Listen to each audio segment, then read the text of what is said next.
Union News, the 18th of June 2023. Welcome to Union News, the weekly podcast from the labour and trade union movement in the UK. In this edition, Unmasking the Cover-Up, Orgreave Truth and Justice campaign fights for accountability. The people stand with nurses, public support surges as strike action continues, rising cost of living hits hard, public service workers struggle to make ends meet. Rising cost of living hits hard, public service workers struggle to make ends meet, train drivers take a stand, strikes loom as working agreements come under fire, strike for change, junior doctors demand decisive action on pay, and finally, pay battle escalates, teachers in England set for July strikes. Writing is by the Solidarity team and music is by Tim Bragg.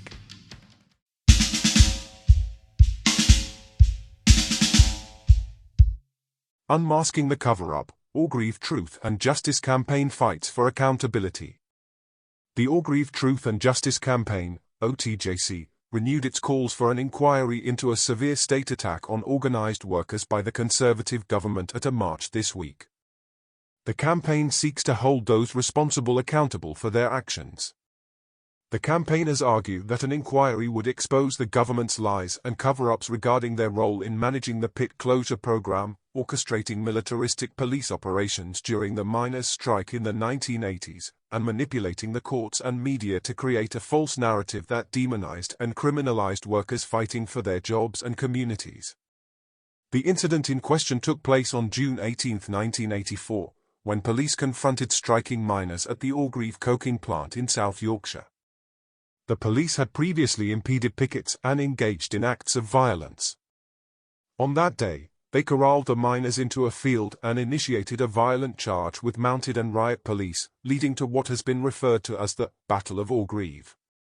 However, eyewitnesses and campaigners contend that it was an assault rather than a battle, with the police being the only armed side. The OTJC argues that an inquiry is essential due to several factors, including pardons granted by the Scottish government to Scottish miners arrested during the strike, ongoing resentment in former mining communities, the withholding of strike-related documents until 2066, and growing public support for the campaign. They believe that a comprehensive and authoritative review is in the public interest to uncover the truth about what transpired and why the workers were treated so harshly. Despite the evidence compiled and submitted, the Tory government has refused to grant pardons or initiate an inquiry into the events at Orgreave. The OTJC emphasises that no one in government or the police has been held accountable for their actions. They view the government's attempts to bury these issues as a serious threat to democracy. Some campaigners suspect that the government fears an Orgreave inquiry would expose scandals, corruption, and attempts to suppress dissent. They argue that the right to protest and strike should not be subject to the state's discretion but should be inherent rights in a democratic society.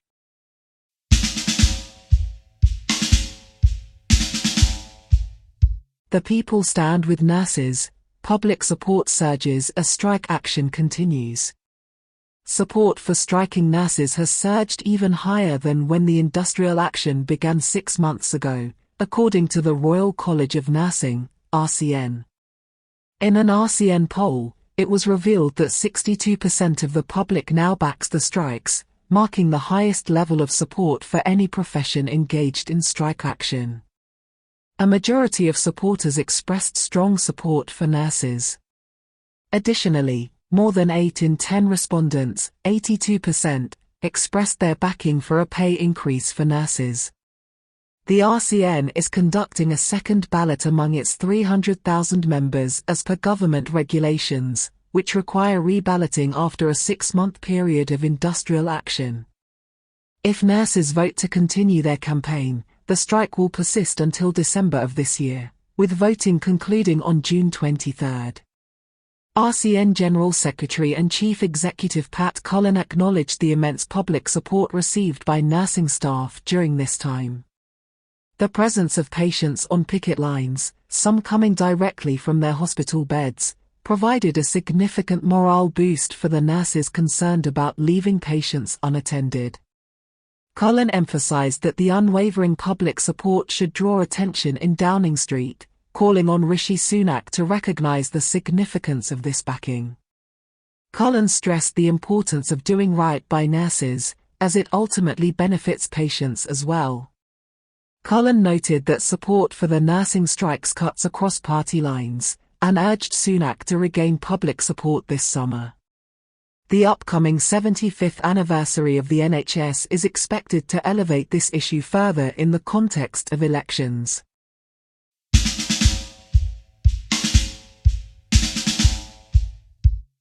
Rising cost of living hits hard, public service workers struggle to make ends meet.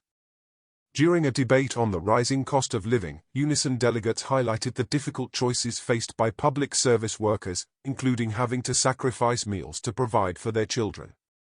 The cost of living crisis disproportionately affects already disadvantaged workers, including women, Black, disabled, LGBT, and young members. Yvonne Green from the Greater London region expressed concern over members struggling to meet their financial obligations and being priced out of living near their workplaces due to escalating housing costs. She emphasized the importance of supporting and holding employers accountable to address these issues. Tina Roach from the Northern region highlighted the insecurity faced by many individuals, with some members even relying on charitable donations as current benefits prove inadequate. She lamented that instead of making progress in eradicating poverty, the country is witnessing the opposite trend. The conference resolved to advocate for a well-funded public sector that prioritizes its workers and to raise awareness of the mounting financial pressures faced by public service workers.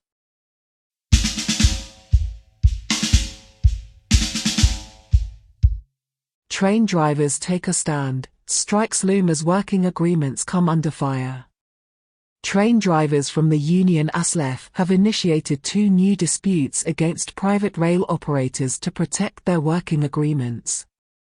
Avanti West Coast is being accused of attacking the workers' sick pay agreement, leading to a vote in favour of strike action. The drivers will stage a 24-hour walkout on Sunday, July 2nd.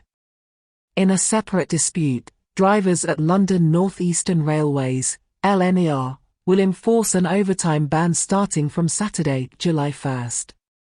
These conflicts add to ASLEF's ongoing national dispute over pay. Mick Whelan, the General Secretary of ASLEF, expressed regret that their members had to resort to such actions but emphasized that they would not tolerate violations of their agreed terms and conditions by the train operating companies. Whelan stated that they have been actively seeking resolutions to these disputes for several months, but unless the operators honor their agreements, further action will be necessary.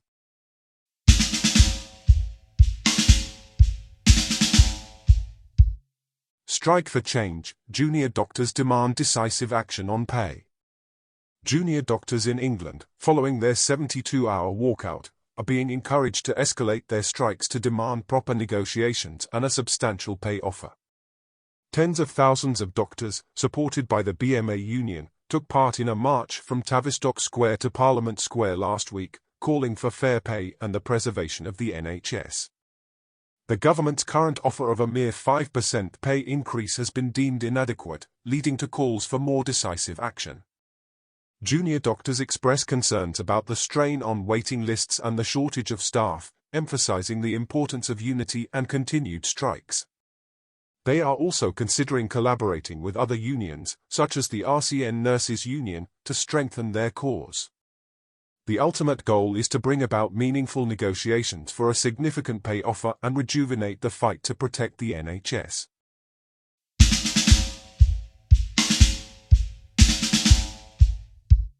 And finally, pay battle escalates, teachers in England set for July strikes. Teachers in England, represented by the National Education Union, NEU, are planning to strike over pay in July. The strikes are scheduled for 2 dates, 5th and the 7th of July, and are likely to result in the closure of many schools, either fully or partially. The NEU considers strike action as a last resort and is calling for renewed negotiations with the government. The Department for Education has expressed concerns that further strikes would negatively impact student learning. The NEU has previously organized 5 national and 3 regional strike days since February, making it the largest education union in the UK.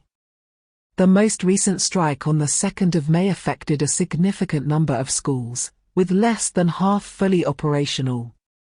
The Joint General Secretaries of the NEU, Dr. Mary Bousted and Kevin Courtney, accuse Education Secretary Gillian Keegan of abandoning teachers in England.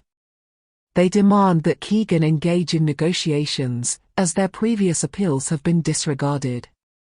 Bousted and Courtney emphasize that Keegan possesses the authority to prevent the strikes. State school teachers in England received a 5% pay increase for the 2022-23 academic year. The government also proposed a one-time cash payment of £1,000, which was forfeited when negotiations failed. The unions argue that the offer should be higher to account for inflation, and they insist that any pay rise should be funded by additional government funds rather than schools' existing budgets. The government has offered a 4.3% pay rise for most teachers in the 2023-24 academic year, with starting salaries reaching £30,000. The Department for Education regards this offer as fair and reasonable, noting that schools will receive an additional £2.3 billion over the next 2 years. It claims that, on average across England, the offer is fully funded, although individual schools will be affected differently. Negotiations stalled when all 4 unions rejected the government's offer, arguing that most schools would need to make cuts elsewhere to accommodate it. The unions are urging the government to disclose the recommendations of the independent pay review body, which advises on appropriate pay rises for teachers in the coming year.